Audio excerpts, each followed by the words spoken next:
ইরানে চলমান গণবিক্ষোভ ও সহিংসতা নিয়ে কঠোর অবস্থানে ওয়াশিংটন। বিক্ষোভকারীদের হত্যাকাণ্ড অব্যাহত থাকলে তেহরানের বিরুদ্ধে সামরিক পদক্ষেপ সহ সব ধরনের বিকল্প ব্যবস্থা নেওয়ার কথা জানিয়েছে যুক্তরাষ্ট্র। বৃহস্পতিবার এক সংবাদ সম্মেলনে হোয়াইট হাউসের মুখপাত্র ক্যারোলিন লিভিট জানান, ইরানে বিক্ষোভকারীদের হত্যা চলমান থাকলে কঠোর অবস্থানে যাবে যুক্তরাষ্ট্র। বিক্ষোভকারীদের মৃত্যুদণ্ড স্থগিত করা হয়েছে বলেও জানান তিনি।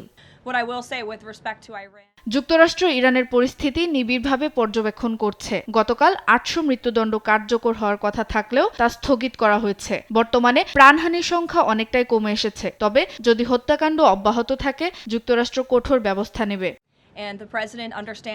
সেই সঙ্গে বিক্ষোভকারীদের উপর হামলা হলে যুক্তরাষ্ট্রের কাছে সব বিকল্প খোলা আছে বলেও উল্লেখ করেন তিনি।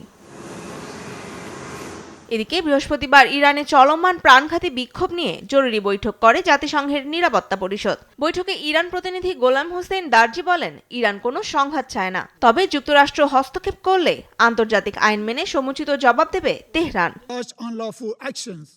এটা অত্যন্ত দুঃখজনক যে ইরানের অস্থিরতাকে সহিংসতার দিকে ঠেলে দেওয়ার ক্ষেত্রে যুক্তরাষ্ট্র সরাসরি জড়িত।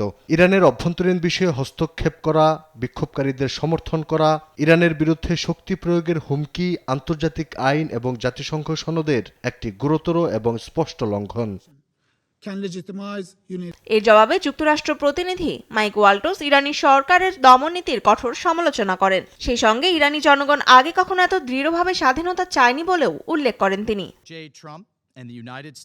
ইন্টারনেট বন্ধ থাকায় প্রকৃত পরিস্থিতি যাচাই করা কঠিন হয়ে পড়েছে। তবে যুক্তরাষ্ট্র ইরানের সাহসী জনগণের পাশে আছে। ইরানি জনগণের অর্থনৈতিক দুর্দশা এবং তাদের স্বাধীনতা দমনের জন্য দায়ী ইরান সরকারকে এর জবাবদিহি করতে হবে। এ সময় বৈঠকে আটক ব্যক্তিদের সঙ্গে মানবিক হতে এবং বিক্ষোভ সংশ্লিষ্ট সব ধরনের মৃত্যুদণ্ড কার্যকর বন্ধ করতে ইরানকে আহ্বান জানান জাতিসংঘের সহকারী মহাসচিব মার্থা বোবে।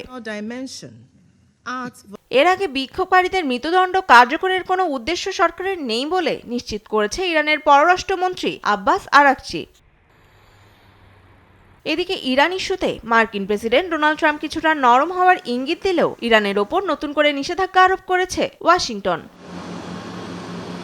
তনিমা ইসলাম, নিউজ ডেস্ক, দেশ টিভি।